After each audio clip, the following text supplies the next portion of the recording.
Maman et papa ont dit, tu ne contribues jamais à rien pour cette famille.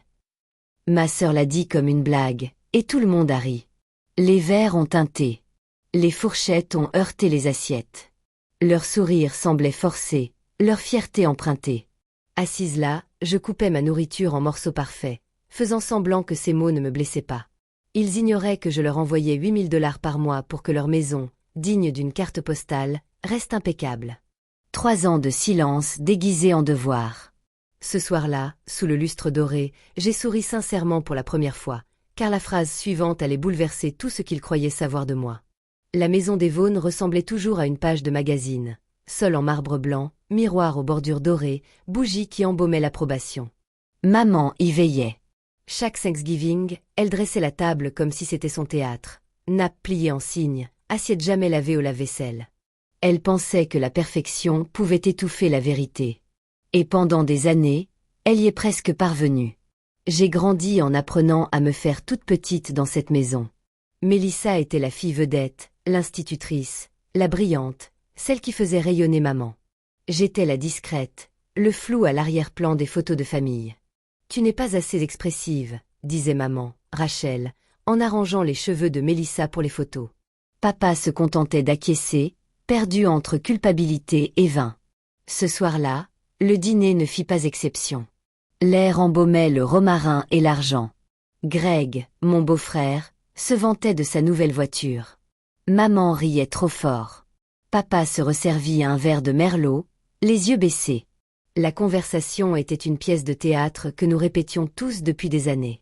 Faire l'éloge de Mélissa. Ignorer Rachel. Quand ma sœur se leva, verre à la main, je sus que quelque chose se préparait. Elle aimait être sous les projecteurs, et j'avais appris à me préparer à toutes ces blagues à mes dépens. Mais celle-ci était différente. Ce n'était pas une taquinerie. C'était du venin déguisé en charme. Maman et papa dirent, « Tu n'apportes jamais rien à cette famille. » Elle marqua une pause, attendant leur approbation.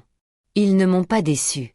Des rires, aigus et superficiels, ont parcouru la table. Même les lèvres de papa se sont étirées en un sourire avant que la culpabilité ne le rattrape. J'ai regardé le rôti luire au centre, la lueur de la bougie vacillant sur la saucière. Magnifique, parfaitement mis en scène. J'ai forcé un sourire, celui qu'ils attendaient, celui de la fille discrète qui fait semblant de ne pas saigner. Mais intérieurement, quelque chose a changé. Une pression que je portais depuis des années a fini par se briser. Ils pensaient que mon silence signifiait la reddition. Il ne leur est jamais venu à l'esprit que cela puisse être une stratégie. Tandis que Mélissa savourait leurs applaudissements, j'ai repensé à chaque paiement, chaque mois, où j'avais puisé dans mes économies pour garder cette maison debout. 3 ans de sacrifice, qu'ils n'avaient jamais remarqués. Peut-être l'avais-je fait par amour autrefois, peut-être pour la paix. Mais assise là, entourée de leurs rires, j'ai réalisé que j'avais acheté tout autre chose. L'illusion d'avoir encore ma place. Et cette illusion était sur le point de disparaître. Paix après le départ de tout le monde ce soir-là, je suis restée assise dans ma voiture, les mains crispées sur le volant jusqu'à ce que mes jointures blanchissent. Le rire résonnait encore dans ma tête, clair, creux, sans fin. Je fixais la maison qui brillait derrière moi, celle que j'avais maintenue en vie comme une patiente ingrate. Avant, je croyais que le silence était de l'amour, mais le silence était la laisse qu'on m'avait donnée, et je l'avais portée avec fierté. 3 ans plus tôt, cette même maison avait changé. Je me souviens de la nuit où papa est arrivé à mon appartement, trempé par la pluie, la honte dans les yeux. Il se tenait là, l'air d'un homme 2 fois plus petit, serrant un dossier contre lui. « Si ta mère découvre la vérité, dit-il d'une voix brisée, ça la détruira. » Il n'a pas demandé d'argent. Pas tout de suite. Il a demandé du temps, de l'aide pour garder un secret. Puis il a fait glisser les papiers de l'hypothèque sur ma minuscule table de cuisine. L'encre semblait lourde comme une confession. « On refinance 2 fois, murmura-t-il. Si on rate un autre paiement, on perd la maison. » Combien? J'ai demandé, hésita-t-il. 8 000 par mois. 8 000. C'était presque tout ce qu'il me restait après avoir payé mes factures. Je venais d'être promu analyste financier senior. Un salaire correct, mais des horaires à rallonge. J'avais à peine de quoi vivre. Mais en voyant le désespoir dans ses mains, j'ai dit oui. Parce que les filles réparent ce que les pères brisent, je me suis dit que ce n'était que temporaire. Quelques mois, peut-être un an. Mais les mois sont devenus des années, et le temporaire une autre tradition familiale. Ils ont refait la cuisine, organisé des fêtes, se sont vantés de leur stabilité durement acquise. Maman plaisantait même. Quand on voit Rachel, on comprend que la vie nous récompense quand on construit intelligemment. J'ai failli rire. Chaque virement que j'effectuais était invisible. Je n'ai jamais manqué un paiement. J'ai renoncé aux vacances, décliné des invitations, vu mes économies fondre comme neige au soleil, et ils ont continué à raconter leur histoire. J'étais la ratée, la marginale, celle qui ne rentrait jamais dans leur moule parfait. Ce soir-là, après le toast de Mélissa, j'ai ouvert mon application bancaire. 36 transactions s'affichaient, chacune comme une cicatrice. Je les ai parcourues lentement, chaque chiffre me faisant mal. 8000. Encore 8000. Encore un. Quelque chose en moi s'est figé. Ni colère, ni tristesse, juste. C'était clair. Ils ne me devaient pas de remerciements. Mais je ne leur devais plus mon silence. J'ai regardé par la fenêtre le réverbère qui projetait une lumière dorée sur le trottoir mouillé. Mon reflet me fixait, calme et froid. Demain, me suis-je dit.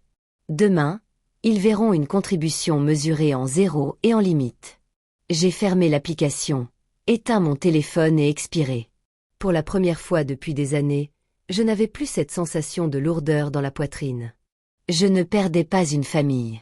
Je me reprenais en main. Le lendemain matin, la ville était encore grise et à moitié endormie quand je me suis assise au comptoir de ma cuisine, mon café refroidissant à côté de moi. Les chiffres de la veille me hantaient. 3 ans, 36 paiements, 288 000 $.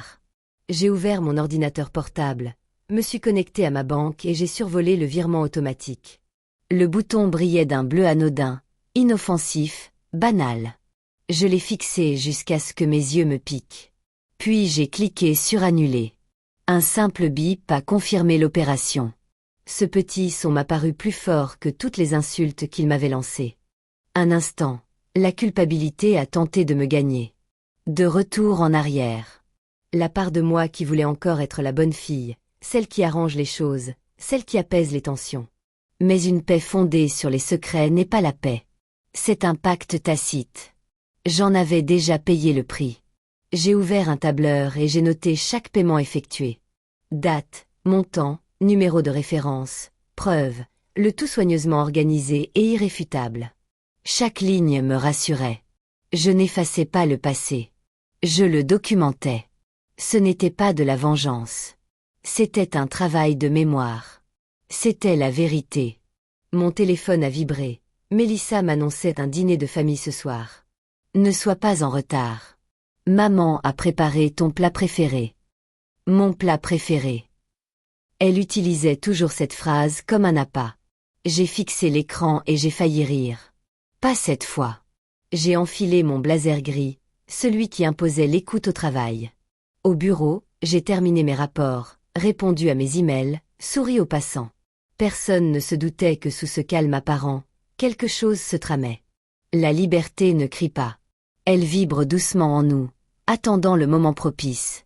Ce soir-là, je suis retournée à la maison. Les fenêtres brillaient d'une douce lueur chaude, et l'odeur d'ail et de vin embaumait l'allée. À l'intérieur, j'entendais déjà leur voix. Légère, enjouée, fausse. Debout sur le seuil, j'ai pris une grande inspiration. Je n'étais pas là pour me disputer. Je n'étais pas là pour m'expliquer. J'étais là pour en finir. Je suis entrée. Maman m'a accueillie avec son étreinte habituelle, serrée comme pour m'inspecter. Mélissa souriait comme si elle était chez elle. Papa avait l'air fatigué, pluvieux. Ça tombe à pic, a dit maman. On parlait justement de gratitude. Moi aussi. Le dîner a commencé comme n'importe quel autre spectacle. Trop brillant, trop poli, trop lisse. La table scintillait sous le lustre, chaque plat luisant comme s'il avait été dressé pour une séance photo. Maman adorait cette illusion de contrôle. Même ses salades étaient chorégraphiées. Greg versait le vin avec l'élégance d'un sommelier à la télévision, tandis que Mélissa racontait son dernier triomphe scolaire. Assise en silence, je comptais les secondes entre deux rires forcés. Papa levait à peine les yeux. Sa fourchette raclait le bord de son assiette d'un air coupable et rythmé. Il savait. Ce n'était peut-être pas ce qui allait se passer, mais c'était suffisant. Je le voyais bien à la façon dont il évitait mon regard. « Rachel, » dit soudain maman avec un sourire trop large. « Tu es restée silencieuse toute la journée. Tout va bien au travail ?»« Occupée, » répondis-je. « Mais bien, » gloussa Mélissa. « Occupée à survivre, pas vrai ?» Greg rit, se joignant à elle comme pour un duo. « Allez, elle va bien. Elle adore ses tableurs. » Je lui fis un sourire forcé. Il me force à être honnête. Maman fit un petit bruit de dédain, comme si l'honnêteté était impolie. « Tu sais, si tu te détendais un peu. »« Elle ne peut pas, » interrompit Mélissa en agitant sa fourchette. Rachel ne sait pas comment contribuer, sauf en silence. L'atmosphère changea presque imperceptiblement. Papa s'éclaircit la gorge. Mélissa. Mais elle était déjà penchée en avant, les yeux brillants d'autosatisfaction. Maman et papa ont dit « Tu ne contribues jamais à rien à cette famille », déclara-t-elle comme avant. Et honnêtement, ils n'ont pas tort. C'était la même phrase, le même ton, mais cette fois, j'étais prête. La pièce, ils rirent de nouveau, machinalement, comme des applaudissements conditionnés. C'est alors que je souris, un petit sourire précis qui n'appartenait pas à la fille qu'ils croyaient connaître. « Parfait », dis-je doucement en posant ma fourchette. Le rire s'estompa, incertain de sa suite. Puis j'ai poursuivi. « Les 8 000 $ que je payais chaque mois pour ton hypothèque s'arrêtent aujourd'hui. » Un silence de mort s'installa. Greg cligna des yeux. « Quoi ?» Papa toussa. Un râle sec qui déchira le silence. Le verre de vin de maman bascula dangereusement avant qu'elle ne le repose. Mélissa me fixait d'un air absent, comme si elle n'avait pas compris ce que je disais. Je fouillai dans mon sac, sortis mon téléphone et le posai sur la table. « Tiens », dis-je en tapotant l'écran. 36 transactions brillaient dans le reflet du lustre. Chaque mois, pendant 3 ans, 8 000 $ chacune. Personne ne bougea. Le rouge à lèvres de maman trembla. « Toi », me demanda papa, dis-je d'un ton égal. L'entreprise a fait faillite.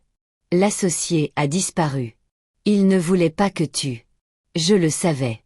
Tous les regards se tournèrent vers lui. Ses épaules s'affaissèrent. Il ne le nia pas. Tu as dit que ça la ruinerait, lui rappelai-je doucement. Et je t'ai cru, Rachel. S'il te plaît, murmura maman, le visage blême. Pas comme ça, comme je te l'avais demandé. En public, à voix haute. Tu préférais le silence, n'est-ce pas? C'est ce que je paie pour ton silence. Mélissa se leva. C'est de la manipulation.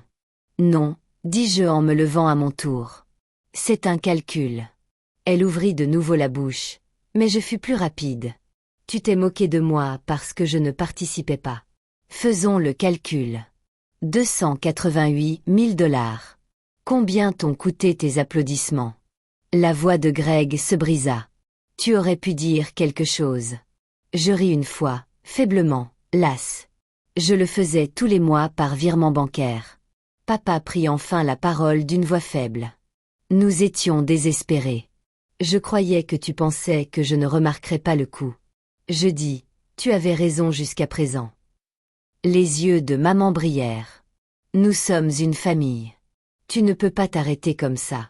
Je l'ai déjà fait, dis-je. L'automatisation a été annulée ce matin. Le silence qui a suivi était lourd de tremblements. Seul le bourdonnement du réfrigérateur et la respiration superficielle de papa venaient troubler le silence. Mélissa croisa les bras. Tu les punis. Je la regardai droit dans les yeux. Non. La punition s'arrête. Les limites commencent. Sa mâchoire se crispa. Tu es égoïste. J'ai été altruiste pendant 3 ans. Je dis, regarde où ça m'a mené. La main de maman tremblait tandis qu'elle cherchait ma manche. S'il te plaît, on peut arranger ça. Je reculai. Arrange ça avec ton propre argent. Sa main retomba. Papa me regarda comme un homme qui prend enfin conscience de la profondeur de son propre reflet. Rachel, murmura-t-il. Je ne pensais pas que ça irait aussi loin. C'est déjà le cas, dis-je. Tu n'as juste jamais baissé les yeux. Pendant un long moment, personne ne parla. La pièce dorée, autrefois si immaculée, semblait déformée par la vérité. Puis je dis la dernière chose que j'avais à dire. Si contribuer signifie faire semblant, tu as gagné. Si cela signifie se sacrifier, j'ai déjà fait ma part. J'ai pris mon téléphone, l'ai glissé dans mon sac et pris mon manteau sur la chaise. Rachel, attends, a dit maman d'une voix faible. Ne pars pas. Je me suis arrêtée sur le seuil, la lumière m'enveloppant. Commence à contribuer, ai-je murmuré. À la vérité. Et puis je suis partie. Dehors, le froid m'a frappé comme un baptême. Le ciel était d'un gris clair et bienfaisant. Mon téléphone s'est mis à vibrer dans ma poche. Papa, puis maman, puis Mélissa. J'ai laissé sonner. Pendant des années, j'avais financé leur silence. Ce soir, j'avais enfin mérité le mien. Les appels ont continué d'affluer cette nuit-là. Des appels manqués, des messages vocaux, des messages empilés comme des excuses. Je n'étais pas prête à ouvrir. Je les ai laissés résonner dans l'obscurité, assise sur mon canapé, enveloppée dans ce silence qui ne faisait plus mal. C'était étrange comme la paix pouvait ressembler à une absence. Les jours ont passé, puis les semaines. Je n'ai pas envoyé un centime de plus. Finalement, le ton des messages a changé, de la colère à la supplication, puis à la résignation. La maison a été mise en vente au printemps. Je suis passée devant une seule fois, juste une fois, pour voir le panneau « À vendre », penché par le vent. Les fenêtres étaient sombres. Pas de bougies, pas de spectacle, pas d'applaudissements. Maman m'a envoyé un courriel des mois plus tard. On déménage dans un appartement. Plus petit, mais on s'y sent plus à l'aise, écrivait-elle. En dessous, une phrase m'a presque anéanti. Je suis désolée de ne pas t'avoir vu. Mélissa a appelé aussi. Sa voix était douce, hésitante. Elle a dit qu'elles avaient commencé une thérapie. Elle a dit qu'elle avait enfin compris ce que signifiait vraiment contribuer. Je ne me suis pas empressée de lui pardonner, mais je l'ai écoutée. Parfois, cela suffit pour un nouveau départ. Papa a envoyé une photo du nouvel appartement. Pas de sol en marbre, pas de lustre, juste la lumière du soleil filtrant par la fenêtre de la cuisine et une tasse de café à la main. Il avait l'air bien réel. Je ne suis jamais retournée dans leur histoire. Je suis restée dans la mienne. J'ai acheté un petit appartement avec de grandes fenêtres, de ceux où la lumière du matin entre sans hésiter. Certains soirs, j'entends encore ce rire à table, aigu et creux. Mais il s'estompe vite.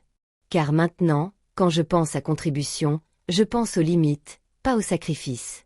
Et quand je pense à la famille, je pense à la vérité, pas aux applaudissements. Parfois, la paix ne vient pas du pardon. Elle vient du fait de poser enfin la limite que personne d'autre n'a osé franchir. Je n'avais pas besoin de leurs applaudissements pour connaître ma valeur. J'avais juste besoin d'arrêter d'alimenter mon propre silence. Maintenant, chaque matin, la lumière du soleil éclaire ma tasse de café et je me souviens que la contribution ne se mesure pas au sacrifice. Elle se mesure à l'honnêteté. Si on vous a déjà dit que vous n'étiez pas à la hauteur, laissez cette histoire vous le rappeler. Vos limites sont votre liberté. Laissez un commentaire. Racontez-moi votre histoire et n'hésitez pas à aimer, partager et vous abonner pour découvrir d'autres histoires vraies de force, de famille et du pouvoir d'une vengeance silencieuse.